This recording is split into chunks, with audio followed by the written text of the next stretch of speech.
My name is Stefan Augustakis. I'm a security architect for Australia and New Zealand, based out of Sydney. Welcome to the AWS Nitro Enclave session. AWS customers across a diverse set of industries routinely process highly sensitive data on the AWS cloud, trusting it as the most secure cloud computing environment available today. As part of their shared responsibility model, customers need to protect their workloads against internal and external threats and deal with complex situations that might involve multiple, mutually untrusted partners, vendors, customers, and employees. Now, traditionally, customers use virtual private clouds to create isolated environments with controlled and limited connectivity, accessible only to a restricted set of users. Today, I will introduce you to AWS Nitro Enclaves as an additional solution that helps customers achieving that goal. As we go through this presentation, I will cover following key topics with you. We'll start with a brief overview of the AWS Nitro system, focus on its security capabilities, and understand how it enables AWS Nitro Enclaves. We then continue with covering what AWS Nitro Enclaves are and some of the key concepts and tools. AWS Nitro Enclaves use a cryptographic attestation process to prove their cryptographic identity and state. This allows them to build trust with external services. We will take a closer look at how we achieve this. And then we close off with a demo and some additional use case examples. The AWS Nitro system is the underlying platform for our next generation of EC2 instances. With AWS Nitro, we completely reimagined our virtualization infrastructure, a journey that started development back in 2013 with the first product launch at reInvent in 2017. Today, we have a wide variety of EC2 instances that are running on AWS Nitro. So let's look at what makes AWS Nitro systems so unique. Traditionally, hypervisors have two important tasks. The first one is virtualizing the CPU, memory, storage, and networking functions, and then provide a rich set of management capabilities for them. The second task is focused on protecting the host server's hardware and BIOS from being directly accessed by the host OS and the virtual instances. With the AWS Nitro system, we are able to break apart those functions and offload them onto dedicated hardware. The Nitro cards are a family of hardware cards that offload and accelerate those functions I just mentioned, ultimately increasing the overall system performance. Key cards include the Nitro card for VPC, the Nitro card for EBS, and the Nitro card for instance storage. The Nitro hypervisor is a lightweight hypervisor that manages memory and CPU allocation. It is stripped down to running only the necessary services. This results in a drastically reduced attack surface and delivering performance that is indistinguishable from bare metal. The Nitro security chip is a custom microcontroller, sits in front of every system bus that has non-volatile storage, and it blocks access to them in hardware. The Nitro card controller coordinates all other Nitro cards, the Nitro hypervisor and the Nitro security chip. It implements hardware root of trust using the Nitro security chip and supports instance monitoring functions. The Nitro security chip traps all I/O to non-volatile storage, including the BIOS, I/O device firmware, and any other controller firmware on the server. This is a simple approach to security where the general purpose processor is simply unable to change any firmware or device configuration.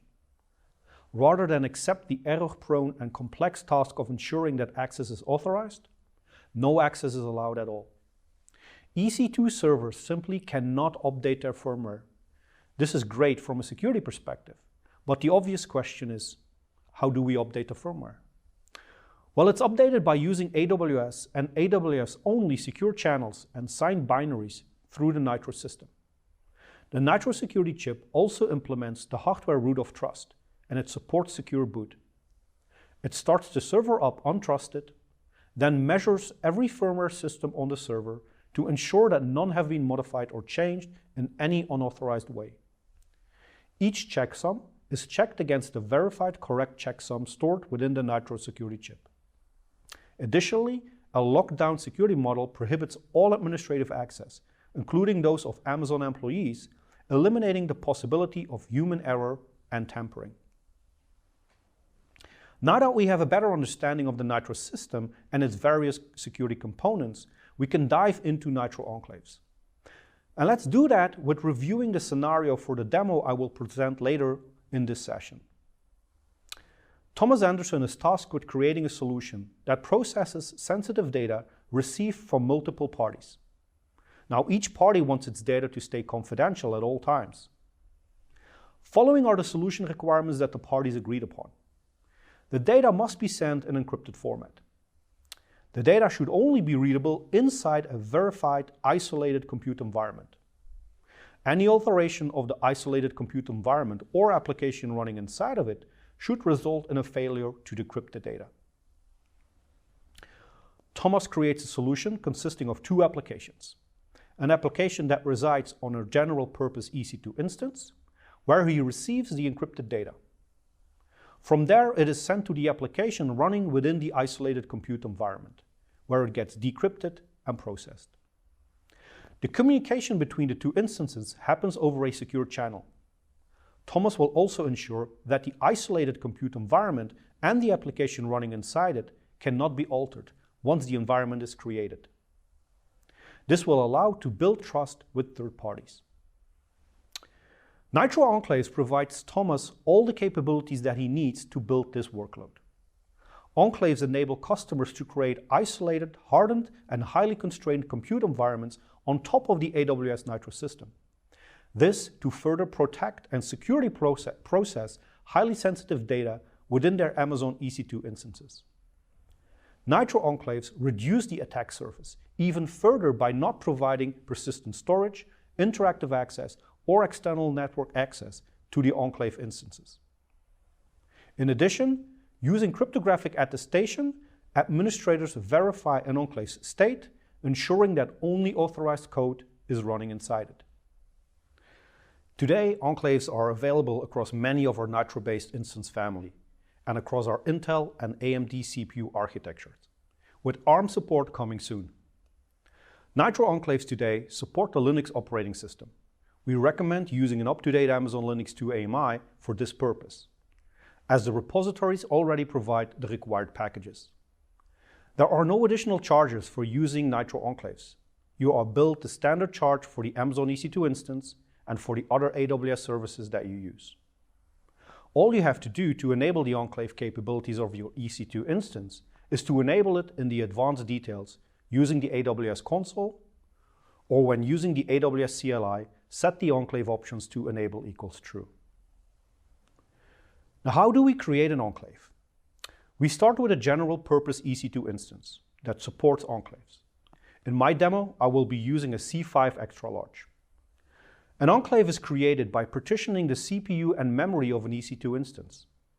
You can create enclaves with a variety of combinations of CPU cores and memory. For my demo, I am partitioning my instance into a parent instance using 2 virtual CPUs and 4 GB of memory, and an enclave for which I allocate 2 virtual CPUs and 4 GB of memory.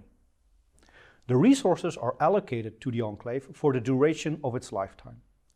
The enclave is active whilst the parent instance is in an active state.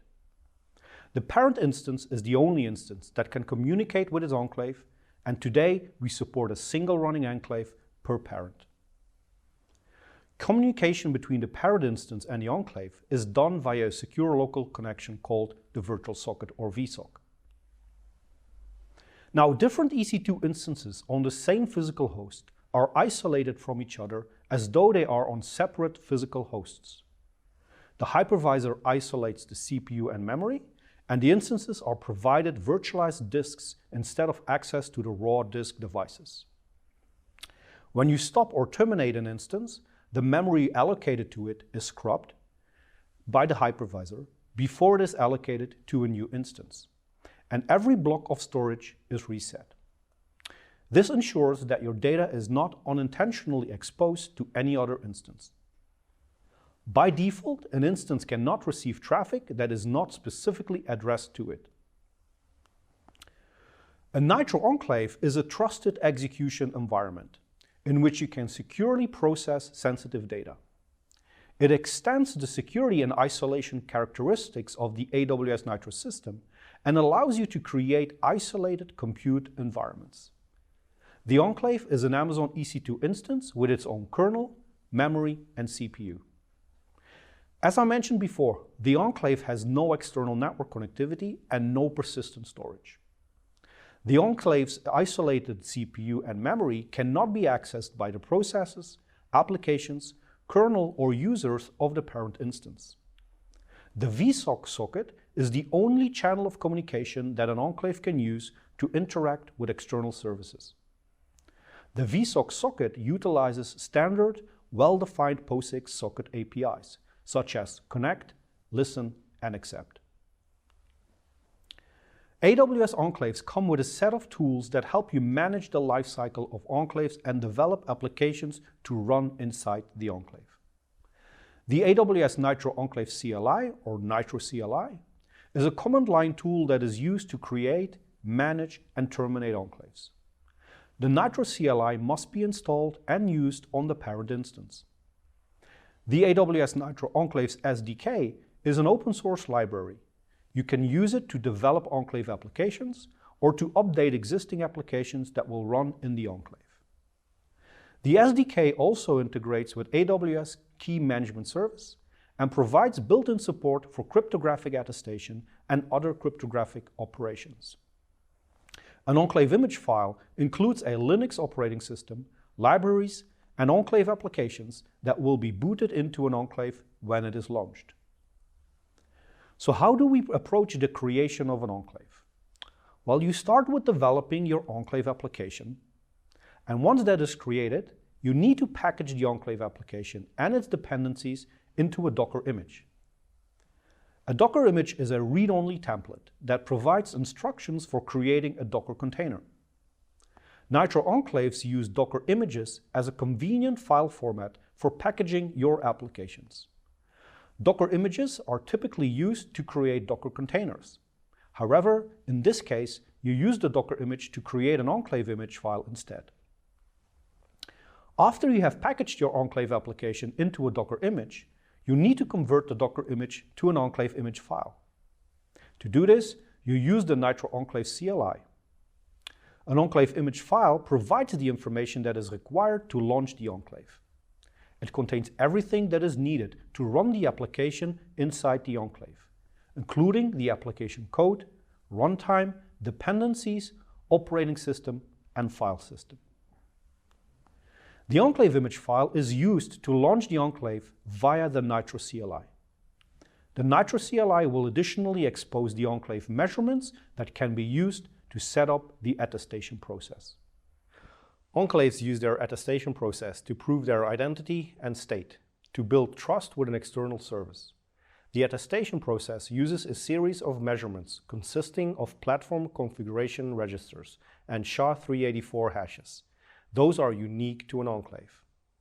Using the Nitro Enclaves SDK, an Enclave can request a signed attestation document from the Nitro hypervisor that includes its unique measurements.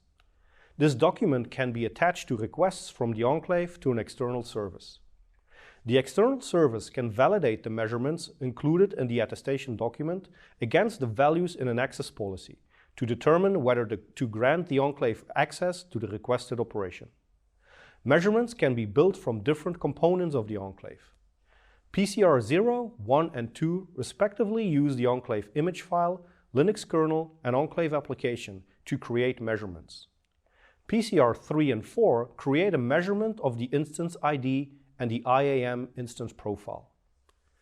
You can also sign the Enclave image file using your signing certificate and your private key. Using PCR 8 ensures that only Enclaves booted from an Enclave image file signed by a specific certificate can perform specific actions. AWS Enclaves currently integrates with AWS Key Management Service and AWS Certificate Manager. KMS integration is enabled via the KMS proxy. It is used by an Enclave to call the AWS KMS service through the parent instance network. The KMS proxy ships with Nitro CLI and it runs on the parent instance. The proxy is required if you use AWS KMS as your key management service and you perform AWS KMS operations using the Nitro Enclaves SDK. Sessions with the KMS are established logically between AWS KMS and the enclave itself. All session traffic is protected from the parent instance. AWS Certificate Manager for Nitro Enclaves allows you to use public and private SSL TLS certificates with your web applications and web servers running on Amazon EC2 instances with AWS Nitro Enclaves. Previously, when running a web server on an EC2 instance, you would have created SSL certificates and stored them as plain text on your instance. With ACM for Nitro Enclaves, you can now bind AWS Certificate Manager certificates to an enclave and use those certificates directly with your web server without exposing the certificates in plain text to the parent instance and its users. The workload that I have built to meet Thomas Anderson's requirements consists out of two components. The KMS tool instance is hosted on the parent instance.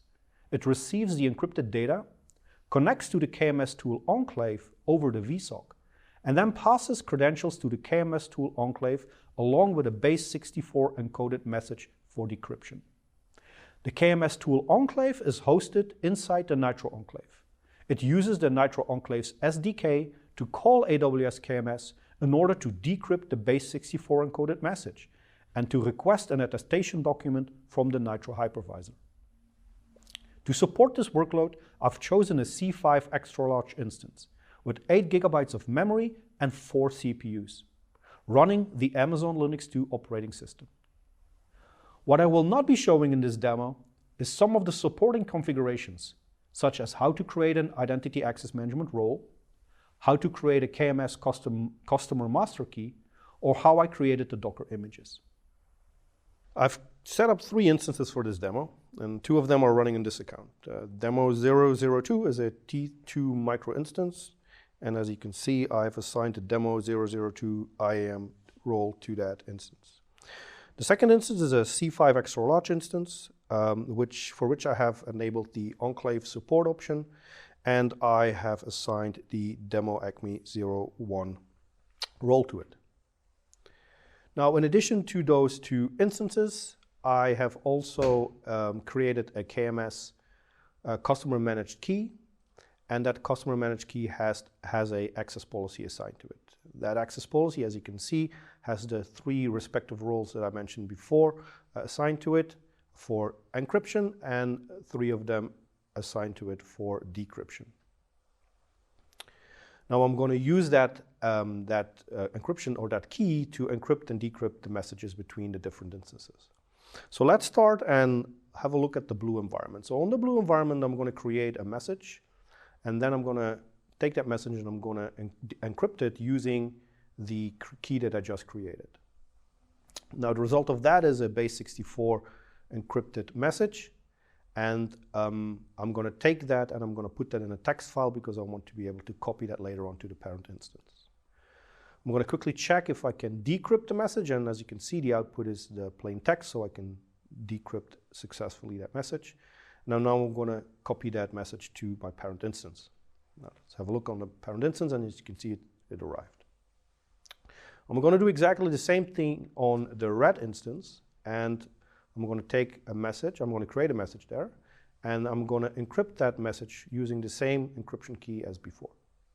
Again, the outcome is going to be a base64 encoded encrypted message, and I'm going to take that message and I'm going to put that in a text file to copy it later on to the parent instance. And you can see as well that we can successfully decrypt that message on the red environment as well. So now let me look on the parent instance and see if both messages have arrived, and they both have, so that is good. So now that we have both of these text messages on our parent instance, I want to make sure that I can decrypt those messages on the parent using the same encryption key. So as you can see here, the blue message we can successfully decrypt, and the red message we can also successfully decrypt. So let's get started with building the enclave environment. So in order for me to build the enclave environment, the first thing that I need to do is I need to put some restrictions on the resources that I want to provide to my enclave. And as you can see here, I'm going to restrict to 2 gigs of memory and 2 CPUs maximum, And I've already installed the Enclave CLI and the Enclave development tools. So we won't be showing that in this demo. I also, as preparation to this demo, created the Docker images that I need. One is the KMS instance and the other one is the KMS Enclave. And both of them will be used as part of the application to decrypt the messages. The Nitro CLI has a couple of sub-commands. And as you can see here, some of these sub-commands we're going to use in the demo. The build enclave one is the first one that we are going to use because that's the one that is going to create our enclave image. So I'm going to create the enclave image using the KMS tool enclave Docker image. And as a result of that, I have the Sydney Summit 2021 enclave image file. Part of the process is that the CLI also exports 3 measurements. And I'm going to take those measurements and I'm going to copy them in a text file because I want to use them later on as conditions in my policy, or my access policy for my encryption keys. The second thing that I'm going to do now is I'm actually going to run the enclave, and I'm going to do that by running the enclave image file. And as that happens, you can see that the process creates a unique enclave ID, and it assigns the necessary resources to that enclave. So now I've got my enclave up and running in my environment, and I can start running my application inside that enclave. Because I'm going to use KMS encryption and decryption, I'll need a proxy that is going to get the messages from my enclave all the way to the KMS service, and I'm going to use the KMS proxy for that. So I'm going to make sure that it's going to run in the region that I want, which is Southeast 2, and then I'm going to start running it on port 8000. So now that I've got the proxy up and running, I'm ready to start my application within my enclave, and I'm going to use a Docker to do that. First thing that I want to ensure is that I'm going to run that in the same region. So let me quickly change that value to what it needs to be, so Southeast-2. And then I'm going to use a couple of other variables. So first one is my enclave ID. I want to make sure that I'm using the right enclave ID. And then I'm going to take the content of the 2 encrypted text files and I'm going to put that in a stream message. So I'm going to do the first one, demo acme 1, and the other one, demo 002. So now that I've got these variables populated, I'm ready to start my Docker application. So I'm going to run the Docker application with the network host option because that allows me to grab the role that I've assigned to the parent instance. And as you can see here, I can successfully decrypt the message. I'm going to try the same thing with the message that I've received from the red team, and hopefully I'll get the same outcome. So let me do that. And as you can see here, I get the same outcome. So I can decrypt both the blue and the red message that I've received from both parties. So now that we've done that, we obviously want to make sure that we can restrict who and what can use those encryption keys. So we're going to do that by using additional conditions in our KMS access policy. And in order to do that, I'm going to add 2 additional measurements to that policy. The first one is going to be based on the role that I have assigned to the parent instance. And the second one is going to be based on the instance ID that I have assigned to the parent instance. So I'm going to take those 2 as an input, and I'm going to use them in my library for Python, and then create a SHA-384 for that. So let's double check that I've got these values right. I'm going to go into my instance, and I'm going to double check if I've assigned the right values. So as we can see here, the instance ID, that's the correct instance ID, and then double check the role, that's the correct role. So now that I'm sure that I've got for both of the values the right values, I can start creating my SHA-384. And as I said, I'm going to use a hash library for that. The hash library allows me to create a SHA-384. So I'm going to do that. The first value is going to be my instance ID, and this is the output that I get. I'm going to do the same thing for my IAM role. And again, I get a SHA-384 output for that as well. So let me copy those 2 values and let me add them to the other 3 that I already have.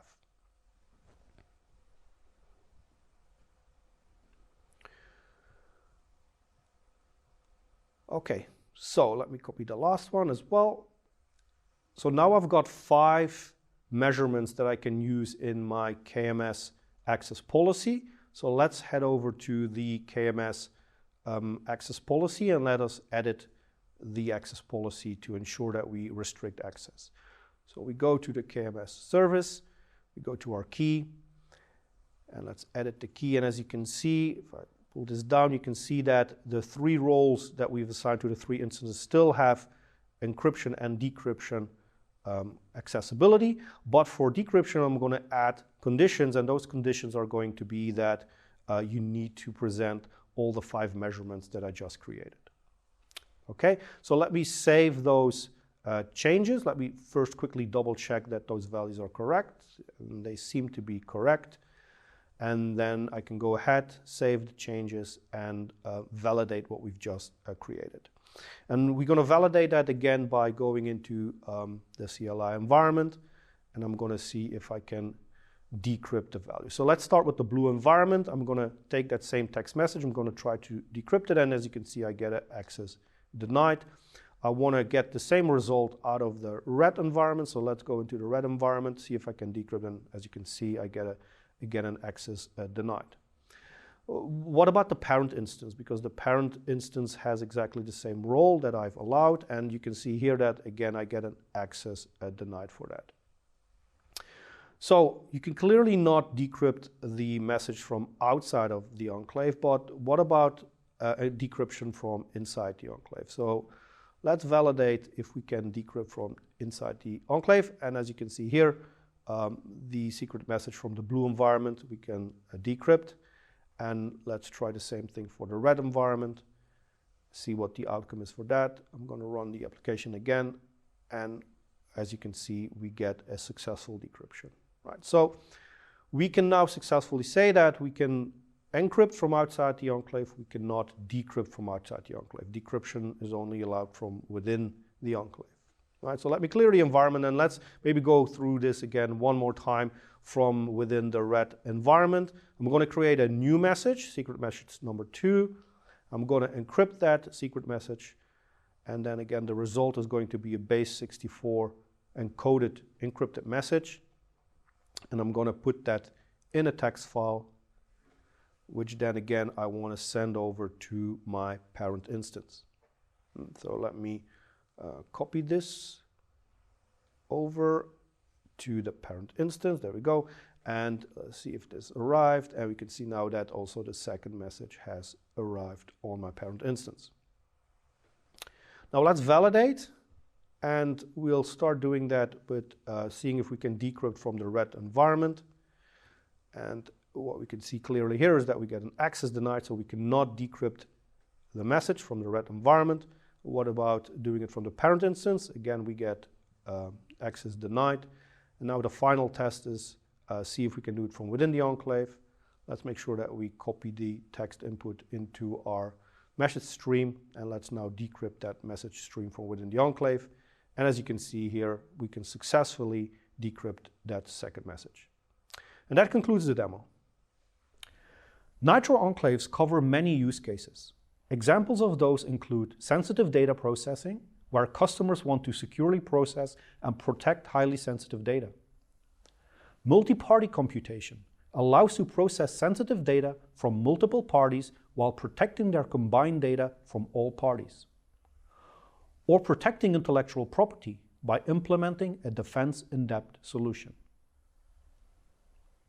I have listed a few key resources for you to get started with Nitro enclaves.